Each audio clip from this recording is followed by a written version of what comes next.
بسم اللہ الرحمن الرحیم۔ اللہ رب العزت نے مسلمانوں کو ایسے حکمران بھی عطا کیے کہ جن کی مثالیں قیامت تک دی جاتی رہیں گی۔ انہی شخصیات میں سے ایک شخصیت حضرت عمر بن عبدالعزیز رحمہ اللہ کی ہے۔ حضرت یحییٰ بن سعید رحمہ اللہ فرماتے ہیں کہ مجھے عمر بن عبدالعزیز رحمہ اللہ نے افریقہ کے اندر زکوٰۃ وصول کرنے کے لیے بھیجا، تو میں نے زکوٰۃ وصول کی، تو جب زکوٰۃ دینے کا وقت آیا تو مجھے زکوٰۃ کا مستحق بندہ نہیں ملا۔ آپ کے دور خلافت میں مسلمانوں کی یہ حالت ہوتی کہ لوگ زکوٰۃ لے کر پھرتے، پیسے لے کر پھرتے، لیکن انہیں زکوٰۃ لینے والا زکوٰۃ کا مستحق نہیں ملتا تھا۔ تو یہ بڑا انقلاب جو ہے یہ کیسے برپا ہوا؟ حضرت عمر بن عبدالعزیز نے آ کر بیت المال کا صحیح استعمال کیا، پیسہ عوام کی فلاح و بہبود پر خرچ کیا، حکمران طبقے کے جو غیر ضروری اخراجات تھے ان پر پابندی لگائی، عہدوں پر نیک اور دیانتدار افراد کو متعین کیا، قرآن و حدیث کی تعلیم بڑے پیمانے پر اس کے لیے اقدامات کیے گئے، سفارتی تعلقات کو مضبوط کیا گیا۔ بڑا انقلاب یہ ہوا کہ لوگوں کے رجحانات بدل گئے، قوم کا مزاج بدل گیا۔ ولید بن عبد الملک کے زمانے میں لوگ عمارتوں کے شوقین تھے، طرز تعمیر کی باتیں کیا کرتے تھے۔ سلیمان بن عبد الملک کھانے پینے کا شوقین تھا، تو اس کے دور میں کھانے پینے کی باتیں ہوتی۔ تو عمر بن عبدالعزیز رحمہ اللہ، جن کی حکومت جو ہے وہ 2 سال 5 ماہ، اس دوران اتنی مختصر مدت کے دوران انہوں نے بڑا انقلاب کر دیا۔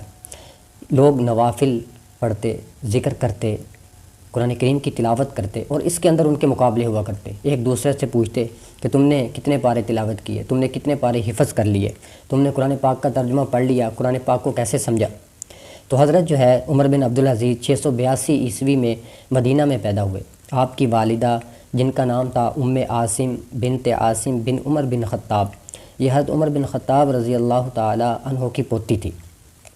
حضرت عمر بن عبدالعزیز رحمہ اللہ کے جو اساتذہ تھے ان میں سے مشہور استاد حضرت امام زہری رحمہ اللہ، جو کہ حضرت عبداللہ ابن عمر اور حضرت انس بن مالک کے جو ہے وہ شاگرد تھے۔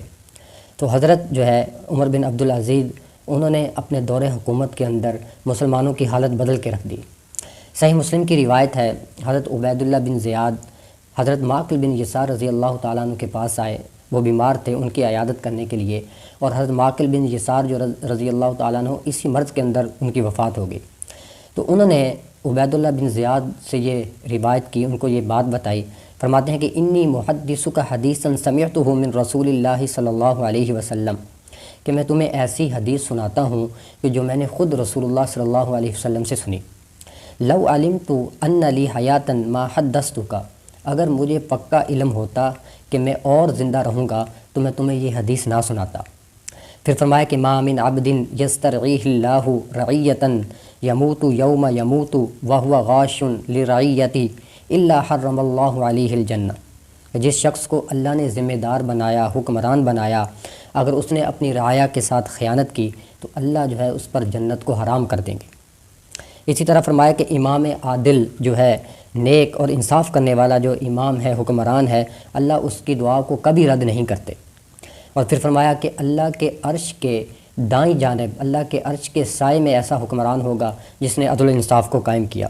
حضرت علی رضی اللہ تعالیٰ عنہ فرماتے ہیں کہ ملک کا نظام کفر کے ساتھ تو قائم رہ سکتا ہے، لیکن عدل و انصاف کے بغیر قائم نہیں رہ سکتا۔